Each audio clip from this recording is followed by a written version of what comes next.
vamos lá. É o seguinte, fala Rafa, meu amigo. Ontem, eu não sei se vocês assistiram, a gente falou sobre provisão, né? A gente falou que a provisão é um passivo de prazo ou valor incerto, né? Então vocês lembram aí, eu citei um exemplo de um funcionário que entrou com uma ação e aí não havia certeza se ele ganharia ou se ele perderia essa ação. E aí, quando você tem um passivo de prazo ou valor incerto, isso gera uma provisão. Isso a gente falou ontem. Existe um outro caso também, tá? Então, a provisão é quando você tem um passivo de prazo ou valor incerto e é muito provável, tá? É mais provável do que sim do que não, que você vai ter um desembolso, que você vai ter que pagar um valor por conta, tá? Por conta aí dessa lide, por conta dessa demanda da justiça, ou uma demanda administrativa, ou uma lei que vai surgir. É muito provável, mais provável que sim do que não, que você vai ter que arcar aí com alguma coisa, que vai ter que sair recurso do seu caixa, beleza? Então, e a gente falou também ontem que existe uma outra coisa que é chamada passivo contingente. Passivo contingente é quando há somente uma possibilidade de saída de recursos. Ou seja, não é certo que vai sair recurso, é uma possibilidade, tá? Então, se provisão é mais que sim do que para não, passivo contingente é mais para não do que para sim, ok? E aí existem dois tipos de passivo contingente. O passivo contingente divulgado, e vejam, passivo contingente ele não é reconhecido no passivo, ele não vai para o passivo, tá? Ele só é passivo contingente divulgado em nota explicativa quando é possível, beleza? Ah, é possível que vá sair recursos por causa dessa lide aqui? Tá, beleza. Então isso é um passivo contingente e vai para a nota explicativa. Agora a possibilidade, ela é remota? Ah, se ela é remota, então você nem precisa divulgar isso em nota explicativa, tá bom? Não há necessidade. Então isso foi o que a gente falou ontem. Beleza. Agora voltando aqui para as provisões, galera. Vamos entrar num assunto bastante importante que a FGV ela gosta muito de cobrar, tá bom? A FGV gosta muito de cobrar e pode ser que outras bancas, como a Exaf também, que já demonstrou que gosta de minúcias aí do CPC 25, pode ser que ela venha cobrar também. Então o que eu quero dizer sobre a questão da provisão? Olha, a provisão ela é um passivo de prazo ou valor incerto, correto? E, sendo a provisão um passivo de prazo ou valor incerto, existe um evento que gera uma obrigação por causa dessa provisão, né? Então, quando ela deixou de pagar ali um funcionário, ele foi para a justiça, existe um evento que criou essa obrigação. Então, toda vez que ela tem uma provisão, existe um evento que criou essa obrigação. Se ela vai ter que pagar uma multa, existe um fato gerador dessa multa, existe um evento. E esse evento que cria a obrigação, segundo o CPC 25, ele pode ser de dois tipos. Ele pode ser, é o que a gente chama de obrigação legal e obrigação não formalizada. Tá bom, pessoal? Então, uma obrigação legal. Qual é o exemplo? Se existe uma provisão, tá? Que é decorrente de uma multa, que é decorrente de lei, que é decorrente de um contrato, é uma coisa que está estipulada. Então essa provisão ela é chamada provisão legal, tá? É uma obrigação legal. Não é só porque está previsto em lei, não. Pode ser contrato, pode ser em qualquer outro tipo de instrumento. Mas a provisão decorrente de uma obrigação formalizada, uma obrigação legal, ela está prevista em algum instrumento que está ali juridicamente inscrito, beleza? Entenderam essa questão da obrigação legal? Sim ou não? Vamos lá para a gente continuar. Sim ou não? Sim, sim, sim. Tudo ok, sim. Beleza. Só que existe um outro tipo de obrigação, um tipo de obrigação que gera provisão, que é muito importante também que vocês entendam, que é a chamada obrigação não formalizada, galera. A obrigação não formalizada é o seguinte, olha, a empresa ela fala assim, vamos dar um exemplo aqui, vamos criar um exemplo. Ela produz determinado tipo de mercadoria. E aí ela fala o seguinte, olha, além da garantia legal, da garantia que o produto já tem, eu vou dar mais uma garantia de 2 anos para os meus produtos, tá bom? Eu vou dar uma garantia a mais de 2 anos.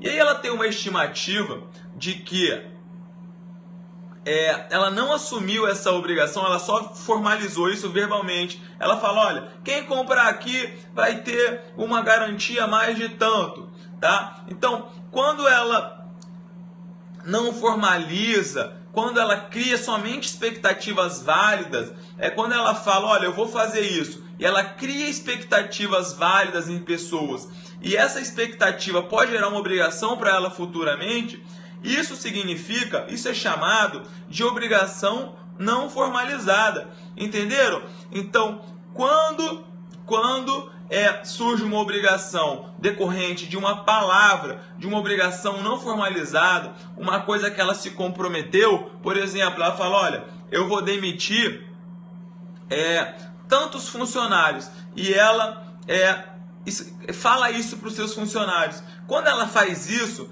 embora ela não tenha ainda uma obrigação legal, ela não tem que pagar nada, ela criou uma expectativa. Então, ela, dependendo da situação, ela vai ter que reconhecer uma provisão. Entenderam, pessoal, a diferença?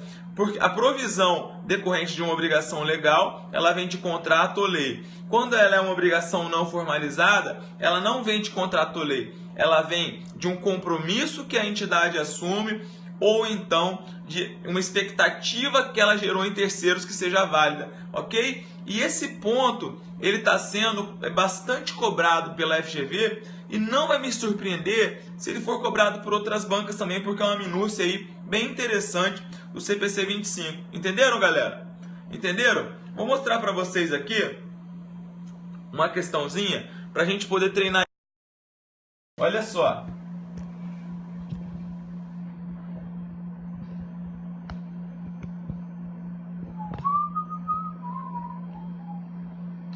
Olha só.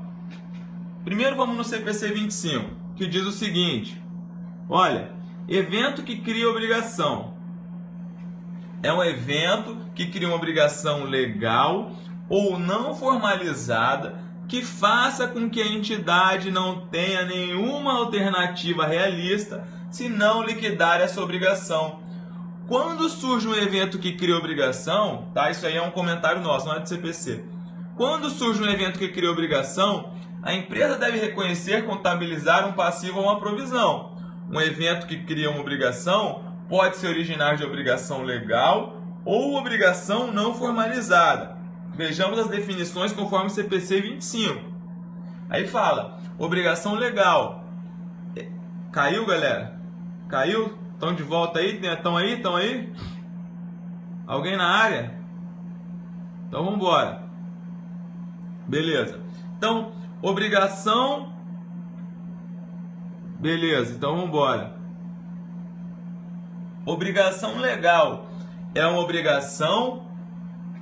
Beleza, vamos embora. É uma obrigação que deriva de contrato por meio de termos explícitos ou implícitos, legislação ou de outra ação da lei, tá bom? Então essa é a chamada obrigação legal. Já a obrigação não formalizada que a gente falou é o seguinte, é uma obrigação que decorre das ações da entidade em que, por via de padrão estabelecido de práticas passadas, de políticas publicadas ou de declaração atual suficientemente específica, a entidade tenha indicado a outras partes que aceitará certas responsabilidades e, em consequência, a entidade cria uma expectativa válida nessas outras partes de que cumprirá com essas responsabilidades. Entenderam, meu povo? Então essa diferença, quem quiser printar essa tela, fica à vontade. É bem sutil, mas é muito importante aí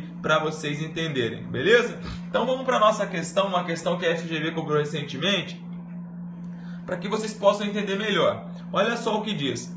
Nas demonstrações financeiras do ano de X1, a companhia de automóveis japonesa Kainashon apresentou o maior prejuízo da sua história.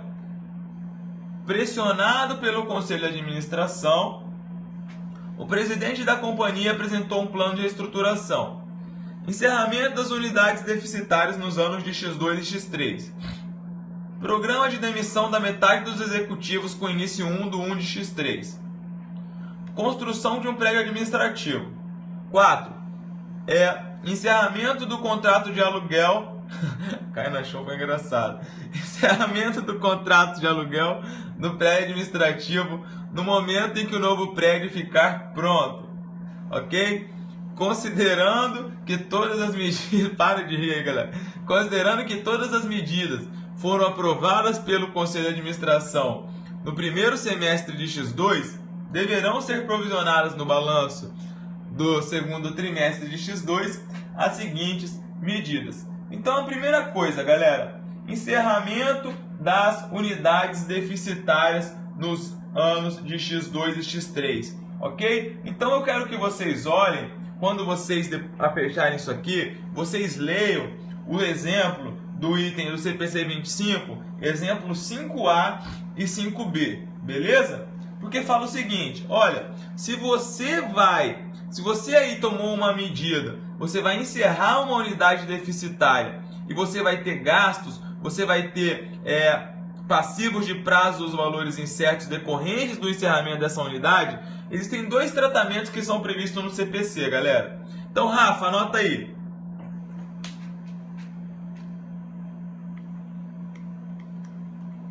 CPC 25. Encerramento de unidades.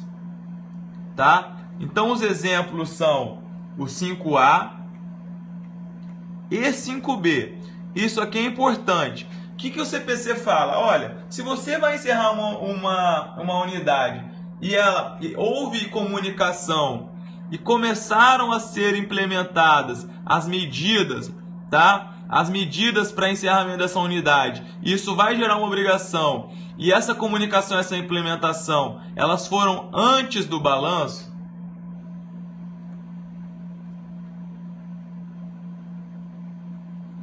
então isso gera uma provisão.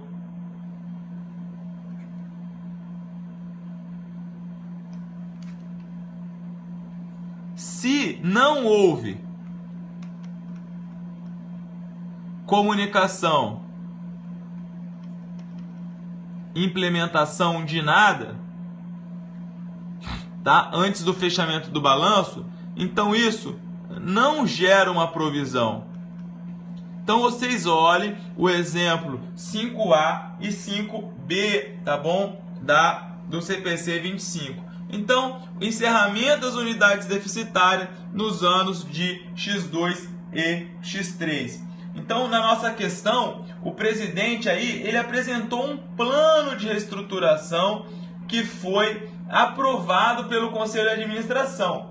Não ocorreu um planejamento detalhado e não ocorreu comunicação a nenhum cliente. Então, como não há ainda um processo de implementação desse fechamento das unidades, isso significa que não vamos gerar uma provisão.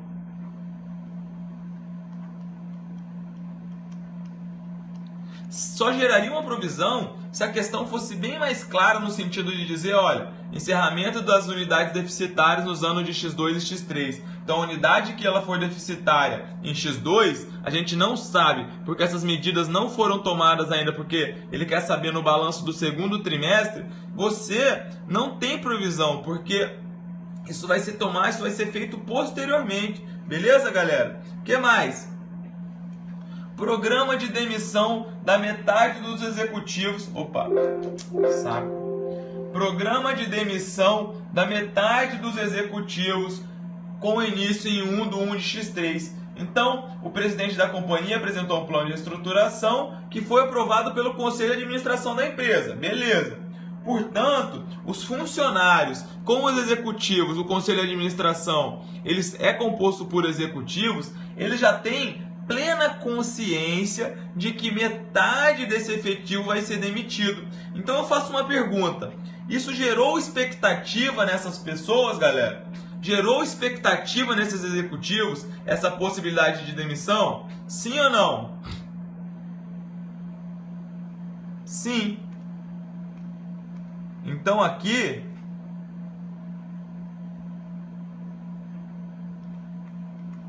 nós temos uma provisão. Beleza? O que mais?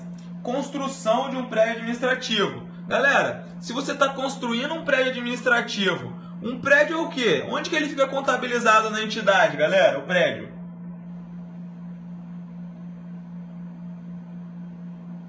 Onde que o prédio fica contabilizado? Ativo. Então aqui não há que se falar em provisão, porque o prédio ele não é contabilizado no passivo, ele é um ativo.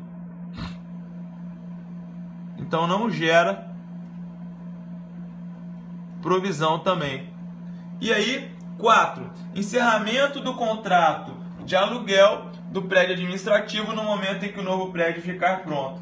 Então, vamos supor aqui que o encerramento gere uma multa, tá bom? Geralmente vamos colocar aí 3 meses de aluguel. Bom, ela pretende construir um prédio e depois ela vai encerrar o contrato. Então vejam, primeiro ela vai construir um prédio administrativo e depois ela vai encerrar o contrato. Isso não gera nenhuma provisão. Por quê? Porque ela pode mudar de ideia, ela pode não encerrar o contrato. O valor aí só vai ser devido quando ela efetivamente ocorrer, quando ela efetivamente fizer o cancelamento. Então não há uma obrigação presente nessa hipótese resultante de nenhum fato ocorrido, tá bom? Para calcular, para que seja caracterizado em um passivo uma provisão. Então essa questão ela foi muito difícil, tá? É uma questão totalmente subjetiva, exatamente como o amigo falou, mas aqui também você tem que pensar basicamente o seguinte: olha, o que gerou expectativa, o que gerou um compromisso, o que gerou um compromisso para minha empresa, tá? Então, se você pensasse assim, você conseguiria resolver um pouco melhor essa questão. Bom, o item 1, encerramento das unidades deficitárias nos anos de X2 e X3. O encerramento das unidades deficitárias, ela está em X1, tá? Ela quer saber no trimestre de X2. Se só vai encerrar as unidades deficitárias nos anos de X2 e X3. Então ela tem que ser deficitária nos 2 anos. Então você não tem como saber o que vai ser deficitário em X2 e X3 ainda. Não tem nenhum plano, não tem uma obrigação, não tem nada que seja ali mais concreto para você poder fazer essa avaliação. Então por isso que não gera nenhuma provisão. O Rafa...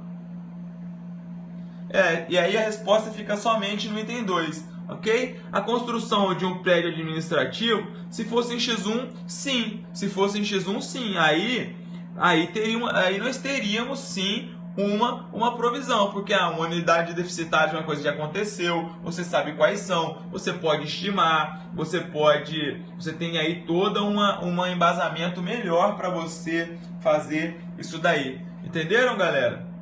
Então é isso aí. Aqui era somente essa questão da obrigação não formalizada, porque isso pode cair bastante em prova, tá? Então era só para vocês ficarem de olho aí. Essa questão da FGV ela foi bem difícil, não foi nem um pouco fácil, tá bom? Ela não foi nem um pouco fácil. Então não se preocupa aí quem achou difícil. Eu trouxe uma questão difícil também para a gente não ficar só no beabá, né, galera? Foi bem subjetiva na hora que a gente viu essa questão mesmo. A gente teve dificuldade para responder, normal, mas agora a gente já treinou, já sabe um pouquinho melhor isso daí. Beleza, meu povo? Então, padrão FGV mesmo, total. FGV é uma banca muito, muito chata, né? Faz umas questões bem capciosas.